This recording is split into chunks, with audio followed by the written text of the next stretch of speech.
मध्य प्रदेश में तीसरे चरण में बम्पर वोटिंग हुई। प्रदेश की 9 लोकसभा सीटों पर वोट डाले गए। वोटिंग के दौरान गर्मी के तीखे तेवर भी दिखाई दिए, लेकिन मतदाताओं का हौसला वो भी नहीं रोक सके।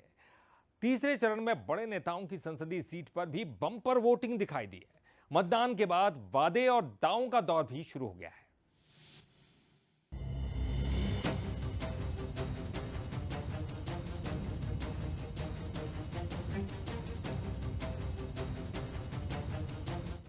मध्य प्रदेश की 9 लोकसभा सीटों पर बम्पर वोटिंग हुई। भीषण गर्मी के बीच वोटरों ने लोकतंत्र के पर्व में हिस्सा लिया। तीसरे चरण की 9 सीटें मुरैना, भिंड, ग्वालियर, गुना, राजगढ़, विदिशा, सागर, बैतूल और भोपाल से 127 प्रत्याशी चुनाव मैदान में हैं।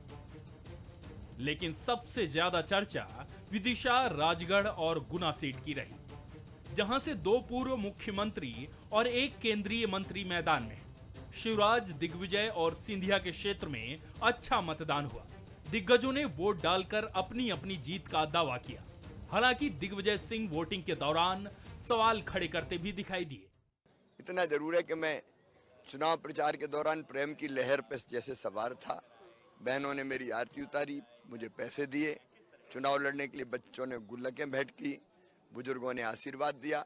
ये सचमुच में मैं अत्यंत सौभाग्यशाली हूँ जो इतना प्रेम मुझे मिलता है। मैंने सदैव कहा है कि 29 की 29 सीटों पर भारतीय जनता पार्टी का कमल का फूल लहराएगा मध्य प्रदेश में। पोलिंग बूथ नंबर 24 चाचौड़ा में वोट डले 11 और मशीन बता रही है 50। नंबर 3 100 मीटर के अंदर भाजपा के लोगों को प्रचार करने की इजाजत दी जा रही है पुलिस द्वारा, और हमको सबको डंडे मार के 100 मीटर की बाहर भगाया जा रहा है। इन सब बातों की हमने शिकायत की है। मुझे उम्मीद है माननीय चुनाव आयोग इसको संज्ञान में लेंगे। मध्य प्रदेश में जिन 9 सीटों पर वोटिंग हुई, वहां फिलहाल सभी सीटों पर बीजेपी काबिज है। लेकिन इस बार राजगढ़ और मुरैना समेत कई सीटों पर कड़ी टक्कर नजर आ रही है। हालांकि दोनों दलों के नेता अपनी अपनी जीत का दावा कर रहे हैं। आज 9 सीटों पर मतदान है और 29 की 29 सीटों पर भारतीय जनता पार्टी विजयश्री हासिल करेगी। विश्वास के साथ कह सकता हूं, जितना जिसको जोर लगाना है लगाए। जनता मेरे पक्ष में है और मैंने पहले भी अपने वक्तव्य में कहा 2 लाख से अधिक वोटों से चुनाव जीतूंगा। पूरा प्रशासन, शासन, सत्ता जितना जोर लगाना है लगाए।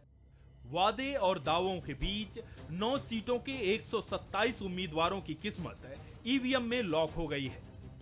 1,52,000 से ज्यादा वोटरों ने प्रत्याशियों के भाग्य का फैसला कर दिया है।